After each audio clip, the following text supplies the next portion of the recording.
السلام عليكم. طول عمري عندي هواية السرحان. بمجرد ما بنفرد بنفسي بدوس على زرار وهم كده وادخل العالم السحري بتاعي اللي صنعته من خيالاتي، واللي أهم ما يميزه إنه عالم بلا حدود. النسخة البريميوم يعني من العالم الحقيقي بتاعي، بمعنى إن كل اللي ما بقدرش أحققه في الواقع بحققه في خيالي. مرة أتخيل إني بقيت أغنى واحد في العالم ومشغل إيلون ماسك عندي، ومرة أحلم إني جبت جون في كأس العالم، ومرة أحلم إني عزمت الباتشينو على كابتشينو.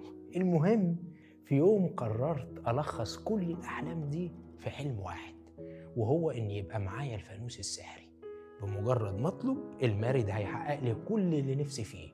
وده كان أجمل أحلامي على الإطلاق، لأنه فتح لي بوابات لأحلام تانية كتير قوي. المارد بتاع الفانوس هيحققها لي، لحد ما بدأت أتعلق بالفكرة الأسطورية دي وأقول ياه، لو تبقى حقيقة. أنا مش عايز أقول لك بقى إني بدأت أدخل على النت أدور على طريقة عمل الفانوس السحري في البيت. وبعدين في يوم فكرت قد إيه أنا خيالي ساذج ومحدود، مش عشان بجري ورا حلم مش هيتحقق، لكن علشان أنا في إيدي الأحسن منه وسايبه وبجري ورا الخيال. أنا عندي كنز اسمه الدعاء، إني أرفع إيدي للسماء وأقول يا رب. لو فكرت شوية بس أنا بطلب من مين، نظرتي للموضوع هتختلف. أنا بطلب من الغني اللي يملك خزائن السماوات والأرض، بطلب من الكريم اللي كل خلية في جسمي وكل نفس بتنفسه جميل من جماله عليا، بطلب من اللي محدش غيره هيحب طمعي فيه. يا أخي شوف الأنبياء كانوا بيطلبوا من ربنا إزاي واتعلم منهم.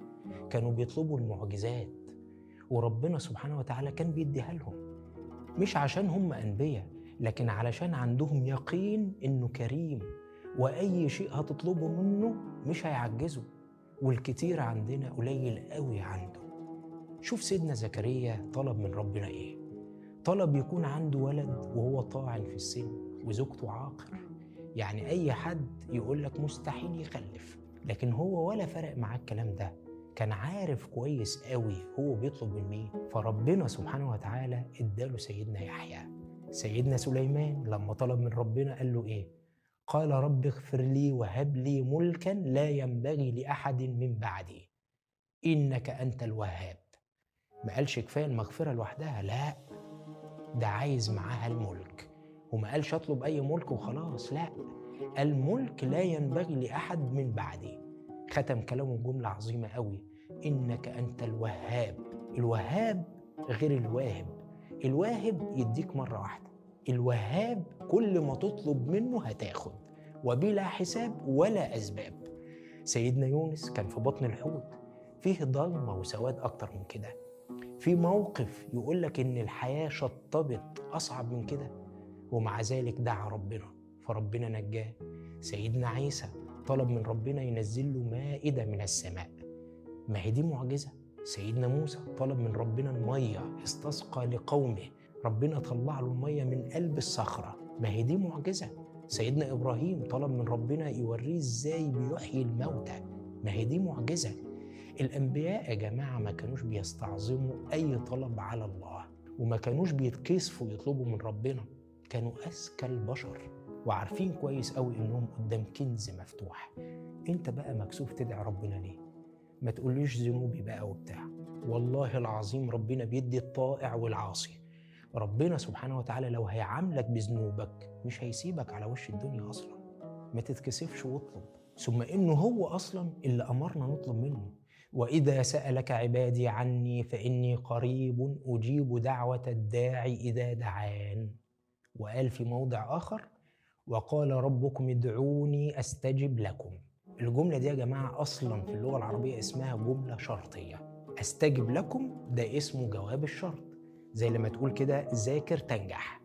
ده عرض مفتوح يا باشا، اطلب هتاخد. بس ثانية واحدة بس، هتاخد اللي انت عايزه؟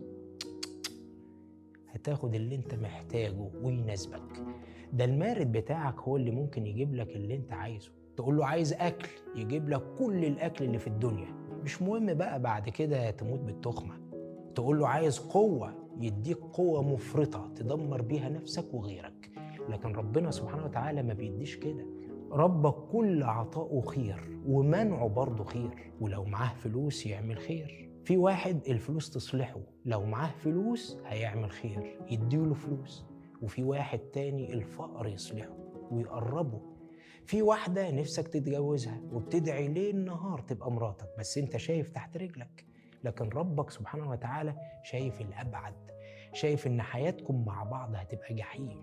في شركة رايح تعمل فيها انترفيو وكل أملك تتقبل كموظف، وتدعي وتدعي وتدعي وتلاقي نفسك اترفضت. بس مين قالك إنك بعد 10 سنين مش هتبقى صاحب الشركة دي؟ يبقى لازم وانت بتدعي يكون عندك ثقة في اللي بتدعيه وبتطلب منه إن دايما